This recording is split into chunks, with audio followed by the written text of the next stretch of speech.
Kalau pakai mic itu nggak kurang jelas ya? Apa? Pakai mic-nya mereka belum kurang jelas. Nggak bisa kalau itu nggak rekam suara Bapak. Kalau terkeliruan.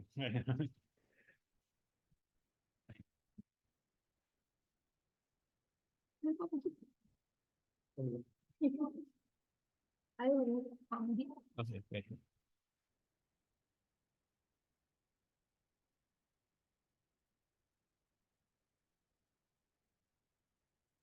Tadi gimana Mas Eka tadi? Oh tadi ya ini. Tadi. Kalau tadi, jadi harus di FGD itu berarti kan ya. Iya, Melibatkan makanya FGD. undang ini. Kalau CPL dengan pembentuk kepentingan, tadi kalau yang dengan asosiasi program studi apa? Komunikasi utama. Nah, Bedanya? kan biasanya begini. Asosiasi program jadi itu memang ini salah satu ya, salah satu acuan. Jadi misalnya ternyata yang di asosiasi program studi itu kok belum update dengan perkembangan sekarang, kita boleh menyusun sendiri. Jadi sebenarnya tidak wajib di forum prodi. Wajib itu adalah melibatkan pemangku kepentingan dari dunia usaha, dunia industri, dunia kerja itu yang besar kita nanti itu. Itu yang penting, yang utama sebenarnya. Oke. Kalau dulu di asosiasi prodi, tapi kan sebenarnya asosiasi prodi itu kan juga dia tidak punya akses ke akreditasi kan.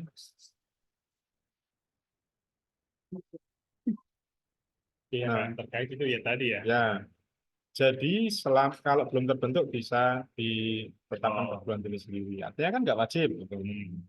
Oke. Kalau ada ya, pakai kalau nggak ada ya. Nah, ya. Yang tadi standar kompetensi CPL sekarang standar proses. Jadi CPL lebih sederhana tadi ya. Nah, kemudian jadi kita melihat kurikulum itu standar kompetensi, proses, isi, dan nanti asesmennya. Nah, sekarang standar prosesnya di pasal 10 yang membuat karakteristik perencanaan, pelaksanaan, dan beban belajar isinya. Kalau dulu hanya rencana, proses menilai. Kalau sekarang karakteristik proses pembelajaran, perencanaan bagaimana, pelaksanaan bagaimana, dan beban belajar. Ini terbalik nggak cara nulisnya ini, Pak?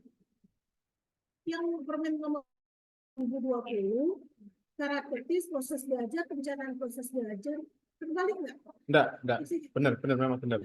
Mungkin tadi saya penjelasan saya yang terbalik. Jadi nanti di standar, saya kira ini aja standar proses itu. Bukannya perencanaan, pelaksanaan, dan proses itu sudah kita lakukan yang lama. Kita ada berita acara, proses Betul, ini maksudnya nanti di standar proses itu untuk melaksanakan pembelajaran itu ada perencanaan. Jadi proses perencanaan pembelajaran itu apa saja yang perlu diperhatikan. Selama ini kita begitu Pak, ada berita acara koordinasi, nanti ada berita acara koordinasinya. Ya, betul. Nah, PS-nya, kontrak. Ya, nanti kita lihat yang selama ini kita laksanakan berbeda. Perbedaan di mana gitu. Nah, jadi misalnya gini contoh. Nah, ini. Yang pertama dilihat dari perencanaan ya. Kalau di peraturan yang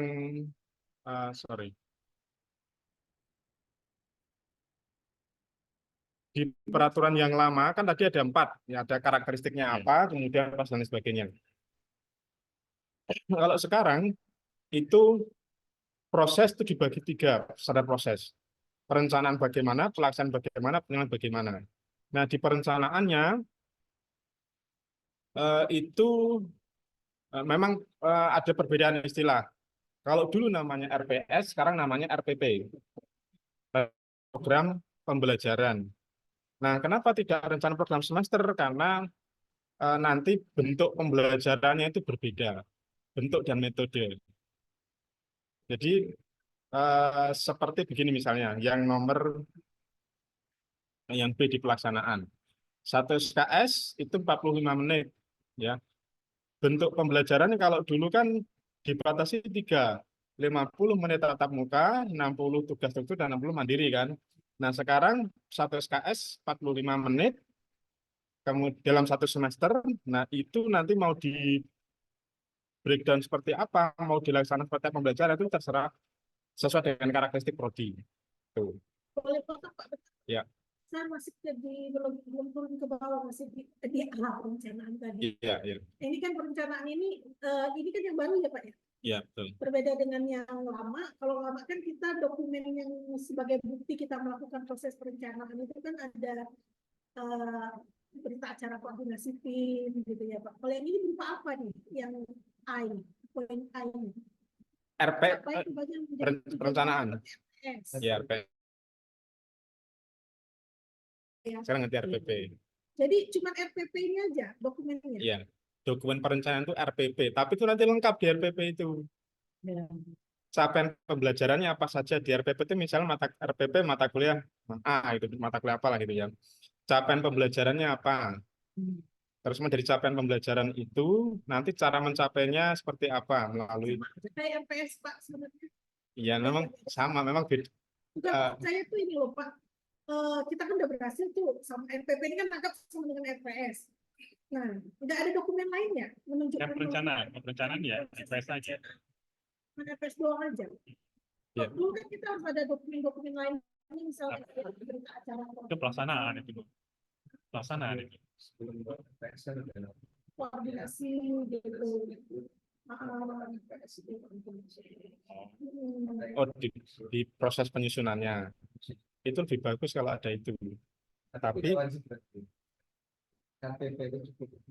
ya, tapi RPP itu kan sebenarnya kalau dibuat secara benar kan melibatkan itu tadi, melibatkan banyak pihak. Pertama, dari menentukan capaian pembelajaran atau CPL.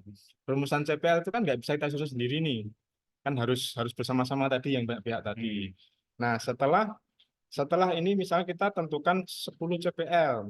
Nah, dari 10 CPL ini nanti kira-kira akan dicapai melalui bahan kajian apa saja atau body of knowledge. Jadi bahan kajian ini yang kita tentukan dulu setelah capaian ini tadi. Nah, dari body of knowledge atau bahan kajian ini nanti akan menjadi mata kuliah. Jadi tidak langsung dari capaian pembelajaran ke mata kuliah, tapi ke bahan kajian dulu. Nah, kemudian nanti dari dari CPL bahan kajian kemudian ke mata kuliah. Nah, di dalam mata kuliah itu nanti ada bahan ajar dan penilaian di sana. Ini kan semuanya kan perlu rumuskan bersama-sama. Nanti ada di bagian akhir. Kita lakukan pada saat kita kurikulum Pak. Ya, kan kita sedang akan nyusun kurikulum. Jadi kurikulum. Nah, gini Pak. Tadi FGD tadi, yang tadi dengan industri, itu cukup CPL aja yang kita diskusi atau sini. Kalau lihat bahasanya tadi CPL aja yang ini. Iya, CPL aja. Nah, ini kan udah bagian internal prodi ya. Kalau udah jadi CPL udah jadi. Iya. Ya, maksud saya gini loh Pak. Pada saat ini istilahnya kita sudah selesai nih kurikulum. Nah, kan kita sudah mulai masuk ke proses pembelajaran. Ini masih kurikulum. Masih perencanaan ini. Masih perencanaan. Masih masuk perencanaan. Belum pelaksanaannya nih. Slide sebelumnya deh Pak. Coba slide sebelumnya Pak. Oke. Yang ini atau yang mana? Ini kan mengikuti permennya tadi. Yang ini? Ya. Standar proses pembelajaran. Ya.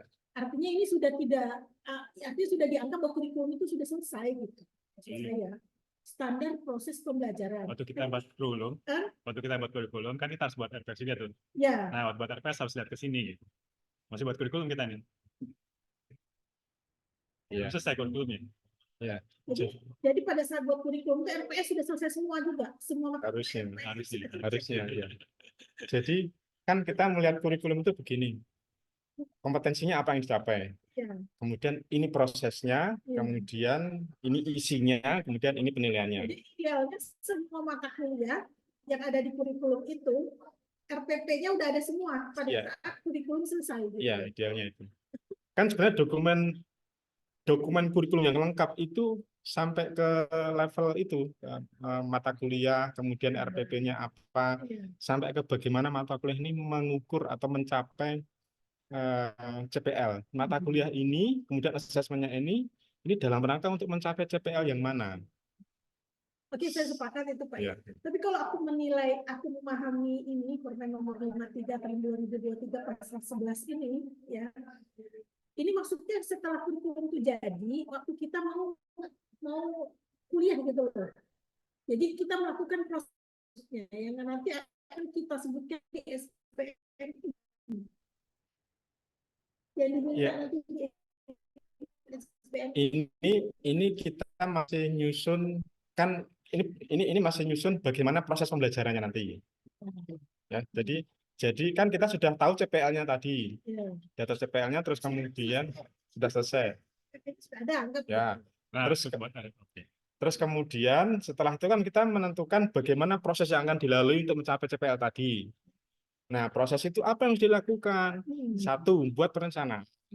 Dan yang kedua, Nah, pelaksanaan. tadi slide berikutnya kan ada Pak ya? Ya, nah ini. Berikutnya ya. Ya, Nah, perencanaan ini kan sudah kita lakukan waktu saat kita buat kurikulum, maksud saya gitu loh. ya betul memang Bu. Jadi berarti perencanaan ini tidak kita lakukan lagi karena SPP-nya sudah ada gitu. iya, enggak apa. Maksudnya pada saat kita implementasi loh Pak. Iya, memang harusnya sudah ada Bu. Ya. Nah, jadi gini, ini di standar proses yang kita lakukan di perencanaan, pelaksanaan dan penilaian itu sudah terdokumentasi di kurikulum.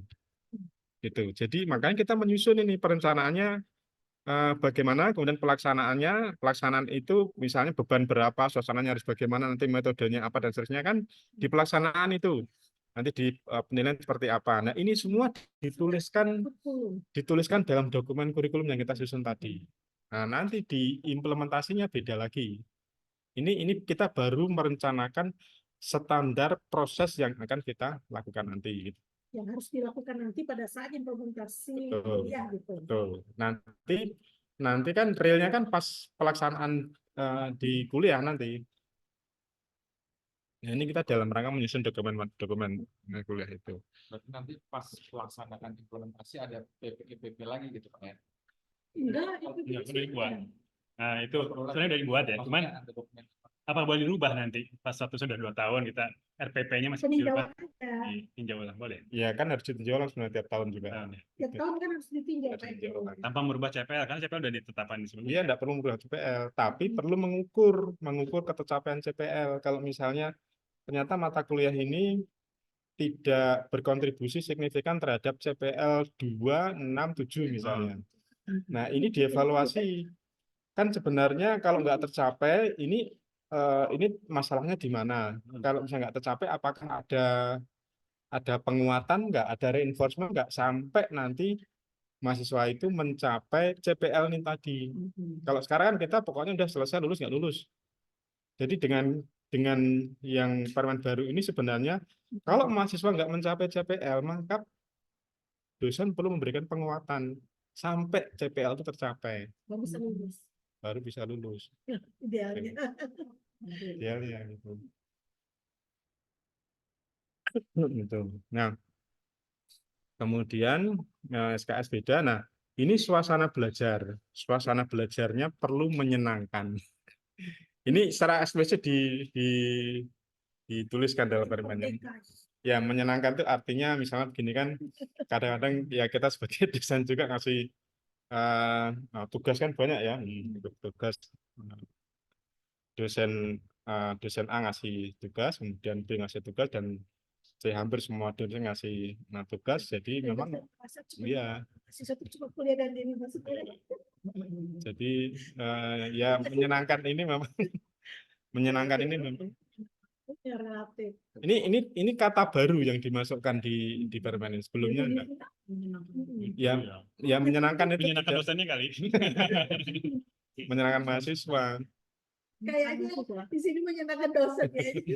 Iya, menyenangkan mahasiswa kayak. Menyenangkan ya, jadi suasana belajar ya tidak apa namanya, harus fleksibel, tidak kaku, tidak apa namanya, Seneng banget. tidak membuat mereka ini stres.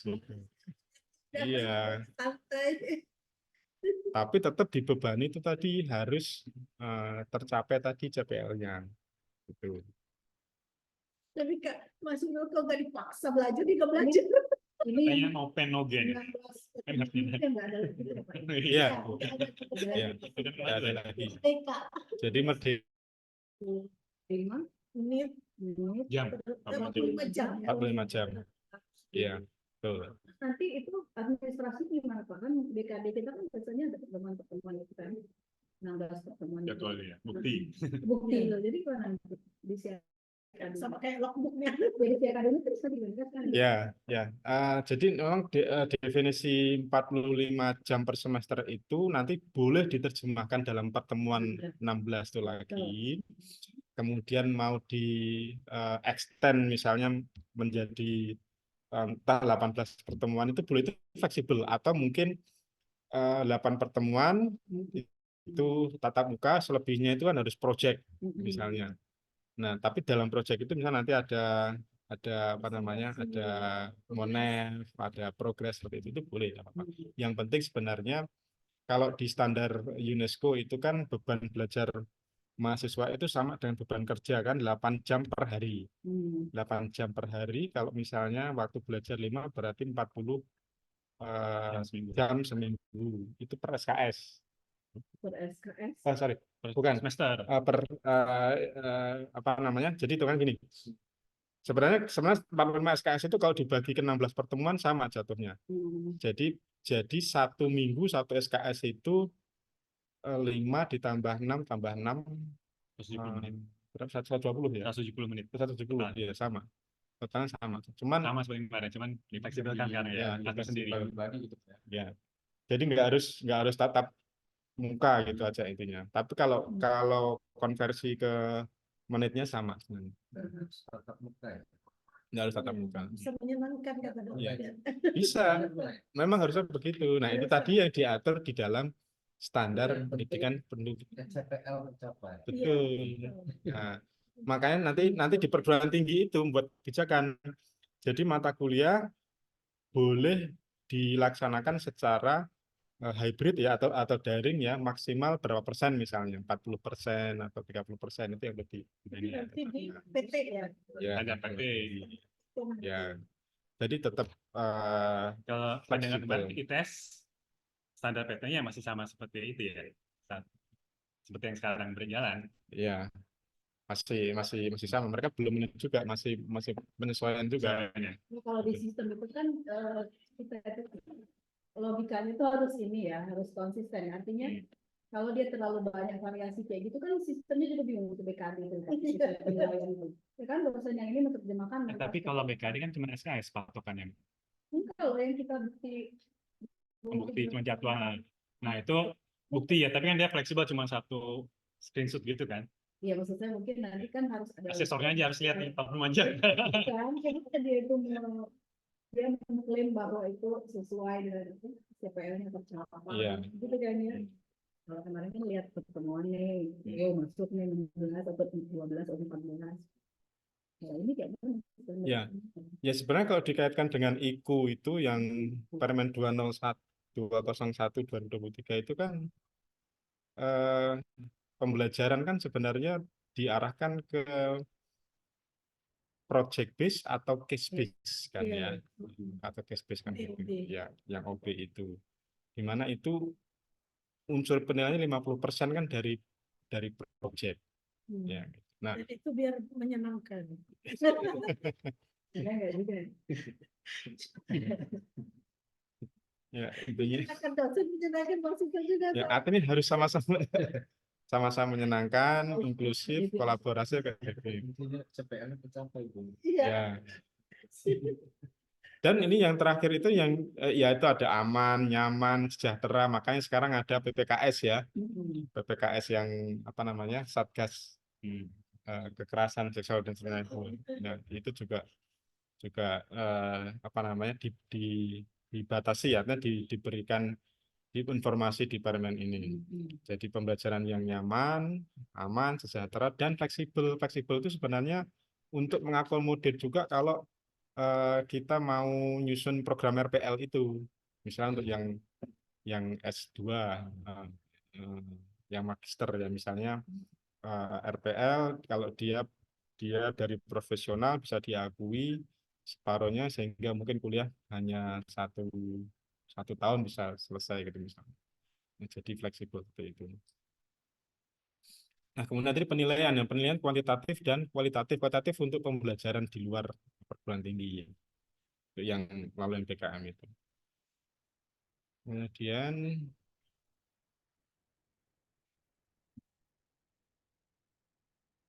ini saya skip karena tadi sudah ya tentang bobot SKS, terus kemudian, nah jadi RPS ditransformasi menjadi RPP. RP. Kalau dulu RPS harus memuat CP, kemudian CP dijabarkan dalam 16 tahapan secara terperinci. Ya, 50 menit, 60 menit, 60 menit, dan seterusnya kali 16 tatap muka. Nah, sekarang RPP esensinya memuat capaian pembelajaran, cara mencapai CP, kemudian cara mengukur ketercapaian CP. Ini yang harus sebenarnya yang harus ada di dalam RPP itu. Di bagian akhir nanti ada analisis ketercapaian CP. Bagi mahasiswa yang tidak tercapai CP-nya, apa yang dilakukan, treatment apa yang diberikan. Kemudian ini penyusunan CPL-nya. Nah, ini yang tadi SKS ya. Sarjana itu 144 minimal, terus kemudian magang tidak wajib diperkenankan. MBKM ini bahasa di permennya adalah yaitu itu hak belajar mahasiswa, tapi jika mahasiswa meminta haknya itu maka perguruan tinggi perlu memfasilitasi. Nah, ini mungkin nanti kita sama-sama diskusi ya, sekaligus mumpung ada Bu Madiana ya. Jadi terkait dengan ini kan yang kita belum jalan ini kan 20 SKS yang di luar prodi di dalam PT. Ini yang masih sulit gitu, yang masih belum. Nah, ini memang kita harus duduk ya dengan TIK, dengan Syakadu terutama.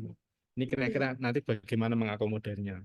Nah, kemarin kan sempat teman-teman di prodi diminta untuk mengumpulkan mata kuliah yang bisa diambil oleh prodi lain ya. Oh iya. Ini kan ya, yang bisa diambil oleh prodi lain itu. Ya. Sudah ngirim belum? Oh, enggak. Maksudnya biar mahasiswa lain mau masuk ke prodi kita gitu ya Pak ya. Iya, iya. Itu.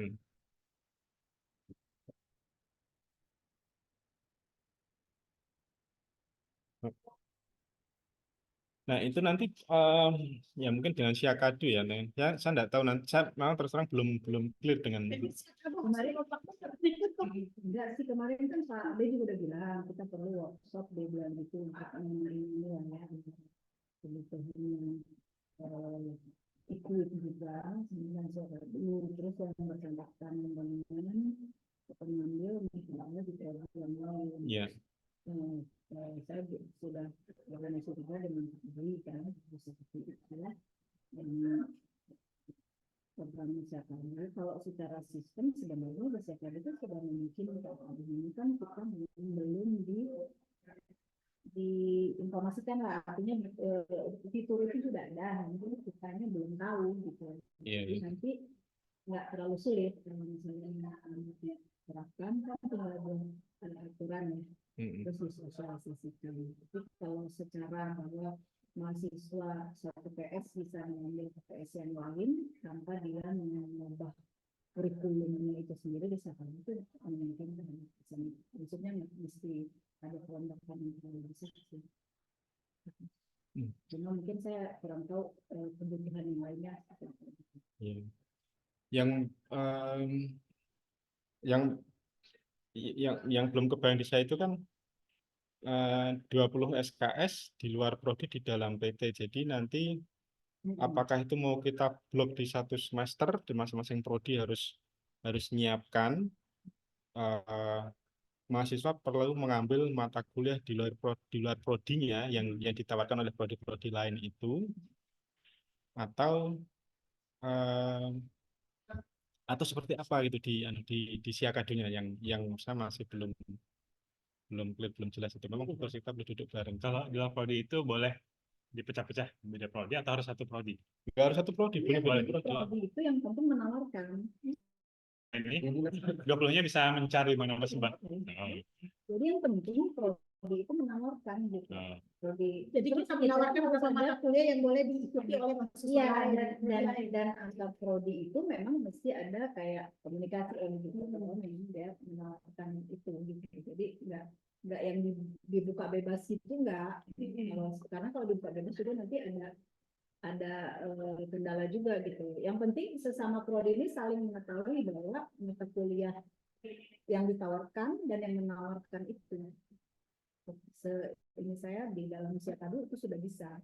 Tapi jadi yang penting saling paham, berkomunikasi antar prodi secara ini ya, secara offline gitu. Ya, Nah, ada secara online ya, secara online-nya yang penting si prodi itu menawarkan. Jadi mahasiswa itu bisa lihat gitu. Itu yang ditawarkan. Karena nanti Bisa. Jadi kalau ditawarkan maka mahasiswa lain, prodi lain bisa lihat, bisa ambil gitu tadi sistemnya. Yang nggak ditawarkan nggak bisa. sistemnya Pak, kalau yang Jadi dia diisiakan itu si Kaprodi bisa menambahkan mahasiswa itu gitu sebagai peserta kuliah.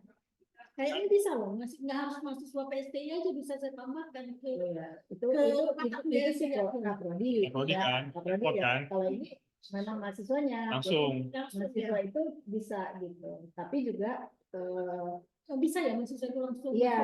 ke mata kuliah bisa lain. bisa kalau Bisa, secara kan? sistem bisa, tapi memang belum kita terapkan kan karena aturannya memang belum kemarin itu bisa memungkinkan itu. Jadi udah bisa nandain prodi itu. Ini mata kuliah yang ditawarkan keluar sama yang enggak tuh udah bisa, Hmm. udah ada fiturnya. Iya. Udah enak. Tapi by system maksudnya bagusnya harus ini dulu gawangnya Kaprodi aja kayaknya yang hanya bisa menginputkan mahasiswa yang mengambil ke prodi itu hanya Kaprodi gitu. Kayaknya Kenapa, Bu? lebih Kenapa? bagus kayak gitu. Kenapa? Karena biar Kaprodinya ngeh gitu. Oh, ini ada mahasiswa lain nih yang masuk ke Enggak ditawarin. Mata kuliah ini kelas ini hanya untuk keluar gitu. Ya, tawarin, tapi siapa yang masuk itu kan Kaprodinya kalau Kaprodinya yang langsung mahasiswa tersebut menghadap Kaprodi, maksudku Kaprodinya tuh ngeh gitu loh. Oh, ini beberapa mahasiswa dari prodi lain yang ngambil ke Ya, prodi mungkin itu dia. bisa secara teknis ya, Ya. ini seperti apa, tapi kalau secara sistem memungkinkan.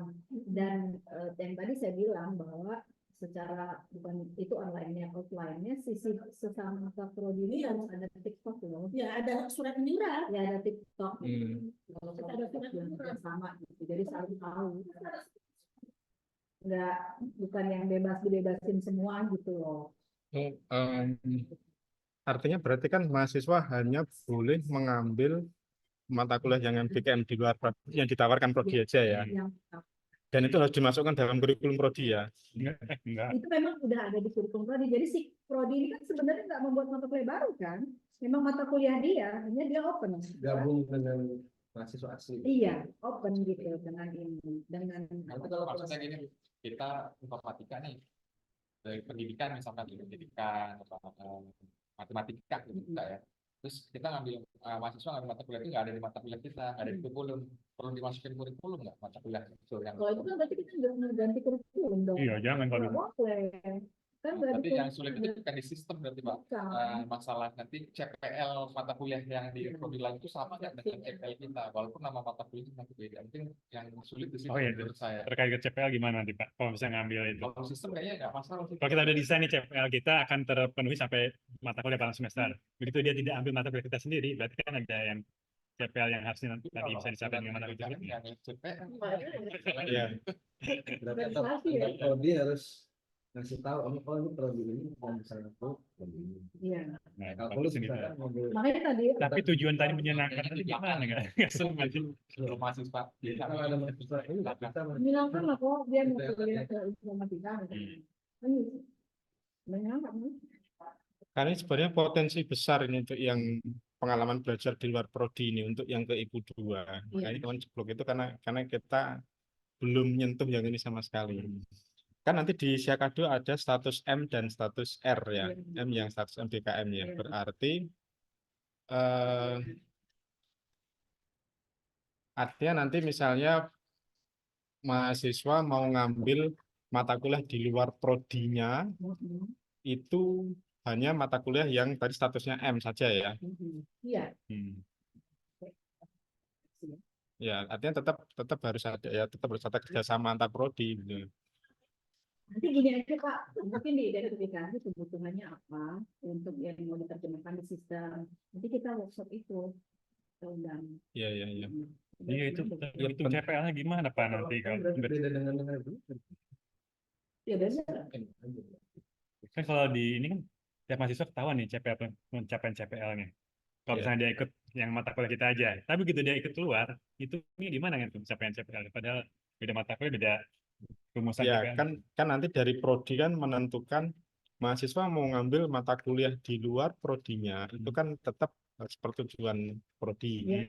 Nanti prodi akan menilai, mengassess eh, ini sebenarnya bukan bukan berarti kamu nggak boleh, tapi kalau kamu ngambil mata kuliah ini maka nanti tidak akan tercapai CPL-nya gitu. Ini prodi yang menyarankan. Berarti Kak Prodi. Ya, contoh misalnya gini kan dari program studi teknik mesin. Kemarin ngambil program MBKM kampus mengajar, ya kan? Ya. Nah, teknik mesin ngambil kampus mengajar ini kan jauh nih, kampus mengajar kan di sekolah kan. Iya. Nah, ini kompetensi keteknikannya kan nggak bisa tercapai dari ini tadi. Iya. Tapi kalau mahasiswa mau ngambil itu bagaimana? Kan ya tetap walaupun itu memang hak mahasiswa, tapi prodi memang perlu mengarahkan itu sih. Jadi yang sesuai atau tidak. Makanya nanti di prodi perlu buat rambu-rambu aja. Mengambil mata kuliah yang di luar prodinya itu hanya mata kuliah yang memiliki karakteristik ini sesuai dengan CPL yang ditetapkan prodi itu. Atau ada nggak strateginya supaya kalau dia kayak tadi kan 567 ya, gimana supaya kalau dia mengambil tempat lain tetap CPL itu mudah tetap tercapai secara keseluruhan. Ya, saya nggak tahu saat ini yang belum banyak kita lakukan itu kan mengukur ketercapaian CPL ya secara kuantitatif ya. Dan eh, di SPMI saya tidak tahu apakah sudah dilakukan secara komprehensif atau belum. Karena yang dinilai saat ini kan ya masih pakai instrumen yang lama dan memang berbeda. Itu berubah pula lagi. Memang harus berubah. Jangan Iya, gitu. Oke, lanjut Pak. Oke. Terus kemudian ini tadi yang tugas akhir ya, tugas akhir bisa berbagai bentuk ya. Jadi ini di pasal 17, 18 dan 19. Kemudian Pak, ayo Pak, sambil Pak. ya.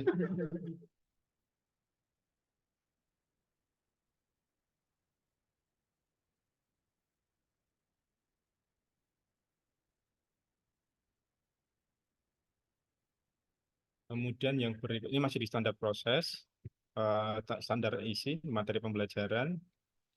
Ini ya memang bentuknya bisa bermacam-macam ya, bisa diisi apa namanya micro kredensial, bisa mau di perguruan tinggi yang lain atau bentuk lain, atau mungkin ya kompetensi mikro yang memang relevan dengan CPL yang ada di prodi itu. Nah, saya tidak tahu apakah yang di sini sudah ada mata kuliah seperti kredensial mikro itu enggak ini, atau mikro kredensial. Apa itu Pak? Kompetensi mikro ini? Misalnya begini, kalau di FKIP itu ada mata kuliah administrasi pendidikan. Nah, jadi mahasiswa belajar tidak di kelas, tapi mahasiswa langsung ke sekolah. Jadi nanti dia akan ke sekolah selama dikasih waktu. Kan ada 45 jam per semester ya. So 2 SKS. Nanti tinggal di breakdown. Mahasiswa boleh keluar kampus, kemudian ke sekolah belajar bagaimana administrasi pendidikan itu selama misalnya 20 jam gitu. Nah, 20 jam itu dikonversi ke berapa kali ke sekolah, dan nanti dia akan belajar bagaimana administrasi sekolah, tata usaha, surat menyurat, menyelenggarakan misalnya rapat dan lain sebagainya.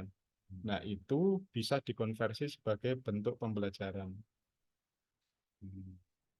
Tuh, kayak misalnya di FISIP kemarin ada. Atau mungkin mata kuliah yang menggunakan model capstone desain mungkin udah ya. Oh, Di belum. teknik ya. Belum. Itu bukan MPKM ya tadi ya? Yang tadi yang tadi Bukan, kan. bukan Jadi BKM. salah satu Ya. pun bisa itu ya. Ya, jadi eh, itu di luar BKM, bukan BKM. Tapi memang mata kuliah. Jadi Iya. makanya kan sekarang bentuk pembelajaran itu kan fleksibel. Jadi tidak harus tatap muka. Jadi diberikan kesempatan seluas-luasnya mahasiswa untuk keluar kampus ya, supaya dapat pengalaman langsung gitu. Itu boleh, bisa. Karena dari base project tadi. Ya, bikin project. Misalnya kayak kemarin yang saya lakukan, misalnya di mata kuliah penyusunan media pembelajaran misalnya, mata kuliah media pembelajaran desain media. Jadi mahasiswa langsung ke sekolah pertama melakukan analisis kebutuhan ini kondisi siswa bagaimana. Kemudian dari hasil analisis itu mereka nyusun media buat media pembelajaran. Nah, dari media itu nanti langsung dicoba dipraktekkan untuk mengajar apa listening, speaking atau writing gitu, disesuaikan dengan kondisi sekolahnya. Nah, kemudian nanti setelah selesai disusun, diimplementasikan, kemudian nanti dilaporkan atau dipresentasikan dalam tatap muka. Jadi lebih banyak di luar kelas gitu. Nah, seperti micro-credential itu. Kalau di teknik ya banyak ya mungkin ya yang bisa Untuk pembelajaran itu harus dibebaskan bebasnya. ya, makanya itu tadi tidak ada. Jadi Iya, benar-benar. CPL ini seharusnya dia ngapain gitu. Jadi Ya. misalnya kuliah kecerdasan buatan, mahasiswa suruh keluar, kamu cari masalah gitu misalnya, untuk bisa share dengan AI gitu ya, Ya. kali ya Pak ya. Iya. Tapi kita kasih basic ilmunya, Iya. konsep Ya, ya betul. melalui online kah, atau pertemuan tatap muka kah gitu ya Pak. Iya. Nah, kita kasih base-nya, kamu ke sini, kamu cari masalah di sekolah ini, apa masalahnya harus diselesaikan dengan AI misalnya. Ya. Terus mereka dapat masalah, terus mereka kerjain, ya maksudnya. Project, Kalau project, misal project. Invest project. Enggak, projectnya dia cari maksudnya. Itu mereka dapat project gitu loh, ketika mereka udah menemukan masalah gitu. Untuk mendapatkan produk itu, mereka mencari masalah dulu gitu di luar. Atau di lingkungan kampus juga boleh masalah apa gitu. Nah, nanti Kalau project itu dia itu udah ada loh masalah. sudah harus kita siapkan ya Mas. Iya, penelitian kita mungkin gabungan dengan ini. Kalau misalnya dia suruh nyari itu gimana Kasus itu cari kasus. Berarti apa namanya? Kayaknya belajar dari ini. Case method itu ya. Dari kasus. Oh, itu Enggak juga loh, case method juga udah diberikan ya problemnya. Ya solusi yang harus dicari kan. Kalau kayaknya mereka mendapat ilmu dari luar, gitu. Tapi bukan mereka. menyelesaikan Kalau masalah. biasanya mereka punya ilmu mau menyelesaikan masalah apa? Base tadi. Base knowledge ya. Base dari ilmu. Kayaknya dia dapat ilmu dari luar, tapi dari mana gitu kayak. Jadi kalau proyek itu makanya kita itu kan harus yang apa harus berakreditasi itu dilibatkan di dalam penelitian, gitu kan, dilibatkan. Nah itu gimana caranya kita punya penelitian mereka itu kita libatkan atau kita ada inilah dengan dosen yang lain misalnya. Nah mereka itu nyemplung di situ bagian mata kuliah kita gitu loh. Itu harusnya. Itu yang project base ya. Iya. Tadi itu case base ya. Case base. Iya. Kayak gitu kok Pak Putri maksudnya. Jadi nanti mereka menyenangkannya tuh gini, setelah mereka kan di luar tuh, mereka ini pada saat mereka menyelesaikan tugas itu, case base project itu, mereka itu nanti bisa ketemuan dengan kita itu misalnya ketemuan di mana gitu, berapa di kafe gitu. Iya. Jadi gini, Jadi menyenangkan.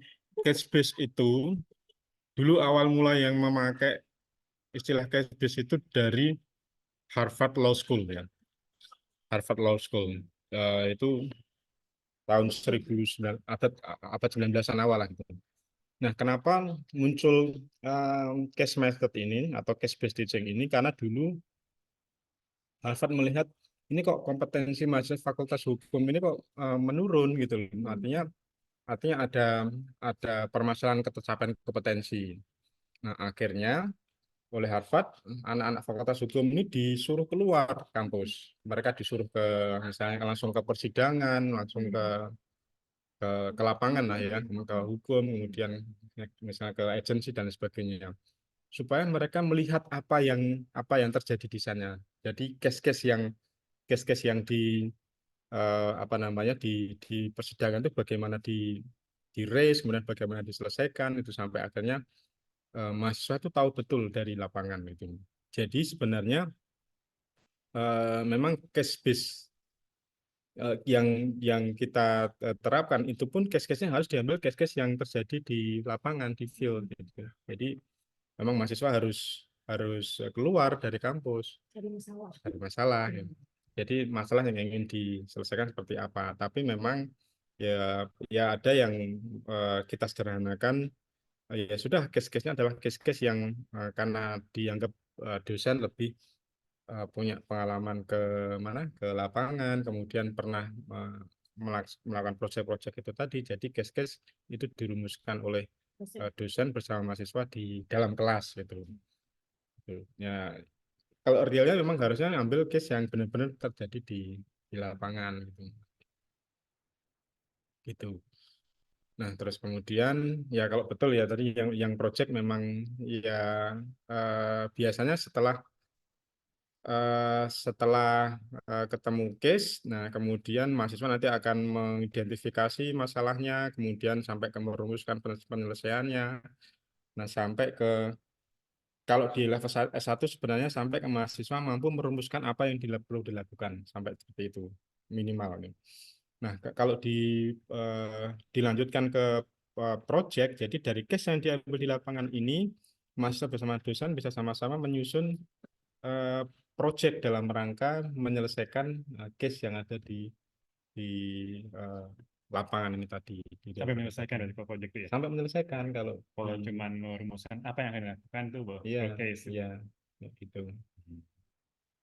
Karena di KKN-nya kan begitu di level 6 itu. Modalitas pembelajaran maksudnya Eh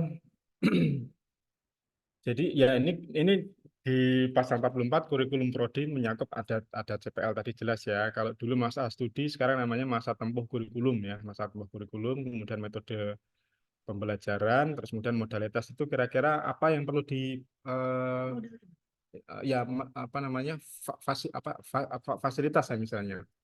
Ya seperti fasilitas atau mungkin eh, ya modalitas itu misalnya begini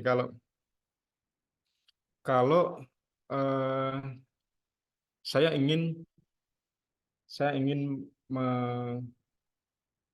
misalnya mengimplementasikan tadi yang misalnya yang project base ya itu.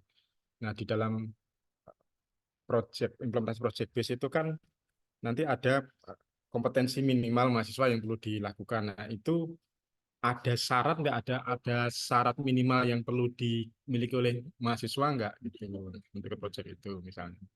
Terus kemudian juga apa saja yang perlu disiapkan dalam rangka implementasi metode pembelajaran di itu tadi. Jadi ini modalitas pembelajarannya harus ada di FPP juga dong. Ya, ini yang di pasal 44 seperti itu. Pasal 44. Seperti FPP misalnya kalau Iya. kan syaratnya sudah lulus mata kuliah matematika diskrit misalnya. Iya. Sudah lulus mata kuliah algoritma dan pemrograman. Iya. Ya, terus kemudian ya itu kira-kira apa yang perlu disiapkan pakai unsur-unsur atau tools atau modal yang Fasilitas ya termasuk fasilitas device-nya. device yang akan membantu mempelancar fasilitas pembelajaran itu. Itu harus masuk dalam Iya. FPP ya. Prerequisite. Ya, ya kalau di praktek ada apa alat dan bahannya. Terus kemudian syarat kompetensinya ya hasil belajar. Nah, apa beda syarat kompetensi dan atau kualifikasi calon mahasiswa? Berarti tadi yang saya sebut tadi yang harus lulus algoritma dan pemrograman, harus lulus matematika diskrit. Calon mahasiswa. Kuning ini berarti Pak. Modalitas lebih pada alat dan bahan tuh. Ya kan? Ya, Kira-kira. ya, boleh. Tapi ini syarat kompetensi dan atau kualifikasi calon mahasiswa ini maksudnya misalnya begini. Kan biasanya ada mata kuliah prasyarat ya sebelumnya. Ya. Ada mata kuliah yang tinggi, ada perlu prasyarat atau kompetensi prasyarat yang perlu dimiliki itu yang di poin yang di kuning itu. Terus kemudian, nah kalau memang ada, memang itu perlu dimunculkan di RPP. Kalau memang di mata kuliah basic tidak ada ya sudah berarti aja dikosongkan. Tadi kan saya masukin di modalitas pembelajaran, rupanya bukan di situ, berarti rupanya di bagian kuning ini Pak. Iya, betul. Pada alat dan bahan tuh. Iya, alat dan bahan itu untuk alat bahan pokoknya fasilitas yang menunjang pembelajaran. Iya. Gitu. Masuk biaya ngafe bersama mahasiswa, tapi kan Iya. kan gitu ya. Menyenangkan. Gitu. Iya. Jadi kuliahnya di kafe. Ya, yang penting menyenangkan, nyaman dan sebagainya. Kemudian termasuk ada penilaian, kemudian materi pembelajaran yang ditempuh, ini bahan kajiannya apa saja, kemudian tata cara penilaian mahasiswa pada berbagai tahapan kurikulum ya. Nah, ini maksudnya apa ini? Ini maksudnya begini, ini sebenarnya kalau kita melihat secara keilmuan di kurikulum itu kan ada misalnya basic, kemudian intermediate, kemudian ada advance ya. Jadi di jenjang keilmuan itu. Nah, terus kemudian ini lebih ke apa namanya? Sepertinya lebih ke prasyarat ya. Jadi bagaimana mahasiswa bisa mengambil mata kuliah pada tahapan tertentu, misalnya di mata kuliah pada jenjang yang intermediate, mata kuliah yang level intermediate itu kalau di kita sebenarnya memang tidak dirinci secara, karena memang sudah otomatis sudah kita buat di kurikulumnya, memang ada di level basic, intermediate sama advance-nya. Jadi ini saya kira tidak perlu dijelaskan, karena memang kita ketika kita menyusun kurikulum itu kan dari awal sampai akhir, misalnya di tahun-tahun awal, tahun pertama itu kan basic science ya, dan di situ sudah ya kita semua sebagai dosen kan sudah bisa, dan sebagai prodi sudah bisa melihat bahwa ini mata kuliah basic science ini perlu dimiliki oleh mahasiswa dengan seperangkat kompetensinya. Jadi memang sudah kita susun di kurikulum ini, rata-rata tidak dirinci secara detail itu di pasal ini penerimaan mahasiswa, maksudnya bagaimana mahasiswa bisa register mata kuliah itu dari berbagai tahapan kurikulum kalau memang ada gitu. Sebentar Pak, kita kan harus kurikulum OB ya. OB itu kan based case method ya. Tadi based project. Kalau misalnya kayak mata kuliah kalkulus, matematika diskrit, ya itu kan mata kuliah yang istilahnya belajar ngitung gitu loh Pak. Yeah. Algoritma dan pemrograman itu kan masih basic banget gitu loh. Mereka diajarin bagaimana sih melakukan proses algoritma dan pemrograman itu gitu ya Pak. Nah kalau pakai case method sama project tadi mungkin enggak ya? Kayak nggak mungkin kayak gitu loh. Ya betul. Makanya sebenarnya mata kuliah case dan project itu paling cocok kalau diberikan di semester tinggi. Iya. Tidak di semester awal. OB itu tidak harus semuanya pakai case method sama project base. Tidak harus. Jadi memang yang dimaksud dengan OB itu kan kurikulum berbasis outcome kan. Outcome-nya kan di capaian itu tadi, capaian pembelajaran lulusan itu tadi. Makanya dan CPL itu kan sudah susun sedemikian rupa, bisa berjenjang tadi yang sudah cakupannya komprehensif itu tadi, ada yang keprodian, ada yang umum dan sebagainya tadi. Nah, jadi acuannya ke sana, menyusun kurikulum untuk mencapai kompetensi yang digambarkan melalui CPL itu tadi. Nah, kalau misalnya proses pembelajarannya untuk mencapai CPL itu tadi kan sebenarnya di material basic itu tidak harus menggunakan case atau project, kan itu kan basic science itu kan lebih ke apa namanya kognitif, ke pemahaman ya, pemahaman sampai ya, namanya basic science ya. Jadi ini nanti akan menjadi dasar mereka untuk melihat case-case di lapangan tadi. betul. Jadi sebenarnya kurang pas kalau case dan project itu diberikan di semester rendah, di mata kuliah yang sifatnya basic science. Kurikulum base dan case tadi, project base dan case tadi itu nggak harus ya. Maksudnya memang nggak bisa diterapkan ya. Ya di Jadi nggak semester semua ya itu nggak semuanya berarti. tidak Semuanya, semua. objek semuanya. Kan case method dan project base itu tidak harus deh. Oh ya objeknya gitu. Ya kan CPL kan intinya nyampe CPL. Definisikan OB itu bang harus case dan Ya, betul. Iya. Iya. definisikan. Ya yang harus itu outcome-nya maksudnya Iya, OB itu Betul. gitu. Iya. Sebenarnya bisa juga kan Iya, seperti project base itu Oke, atau oke. misalkan kalkulus deh misalkan Bu. Pak Rio, aduh, Pak terusnya gimana ini 12.50 Pak Eko? 11.50 kita mau sholat Jumat ini bapak-bapak kasihan. Berapa ini, Pak? Tidak berasa banget. Saya pada selesai dulu. Sedikit ya, Atau Pak. kalau misalkan matematika gitu ya, kita kasih case method tapi cuma 1 atau 2 pertemuan bisa kan udah termasuk case method jadi mata kuliah itu. Tapi kalau berikut dia nggak sampai 50%. Enggak, Apa ya? kan Iya. udah terhitung satu mata kuliah gitu Pak, enggak ya? Ya, Jadi karena case method itu harus 16 pertemuan. bukan. Kan minimal 50% penilaian. Penilaian ini. Kalau cuma 2 pertemuan, lalu dari pertemuan itu sama. Agak aneh gitu. Ya, memang agak aneh. Harus gitu ya. Kita mau jam 11 ya. Combine. Pak, apa kita lanjut online aja nanti? Ya, boleh. Sebenarnya Bahasannya tuh banyak ya Pak. Ya? iya, sebenarnya. Oke, apa kita cerna dulu nanti? Dan memang harusnya ini Pak tahun 2025 kayaknya Pak. Kayak Sekarang tuh kita belajar dulu. Setuju. mestinya ini yang ikut lebih banyak saya. Iya sayangnya ada Pak Budi ya. Makanya nanti Ya, di online. Fakultas itu misalkan ini banyak. Fakultas lain Ya, gitu. fakultas. Berarti sih usulkan ke fakultas ya Pak. Ya, boleh. Orang Kemarin itu kasihan Pak Budi dibawa ke sana. yang di FISIP misalnya yang di FISIP itu semua prodi S1, S2, S3, diploma juga sama pimpinannya juga ada. Itu. Yang nanti yang di ekonomi juga itu di level fakultas juga. Nanti saya tinggal organisasi. BPS itu ya. Iya.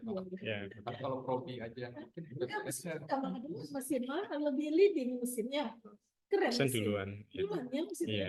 Keren mesin. Semangatnya luar biasa berarti mesinnya. Kalau kita selesai puasa dulu lah. Dia kan dapat PT apa PKM. Ya, dapat PKKM tuh. Saya pikir saya yang duluan aja. Ya, paling itu ya intinya nanti tinggal ke ini kalau rambu-rambunya secara umum sudah tadi banyak kita diskusikan ya. Apa nanti ke perumusan CPL, kemudian ngukur, kemudian sama MBKM nih ya, yang program MBKM ini yang perlu kita siapkan gitu. Jadi nanti mau kita format seperti apa untuk yang di level prodi ini. Itu yang MBKM. Baiklah ya Pak ya, kita ini jangan sampai telat sholat Jumatnya gara-gara ini. Baiknya, tapi kita udah nanggung ya. Kayaknya enak banget ini online menyambung lagi ya sama Pak Ya, Budi. boleh Spesial nggak apa-apa. prodi kita ya. Biar lebih fokus maksudnya gitu ya. Mungkin nyambung lagi ya Pak ya, boleh Ya, ya? boleh Pak.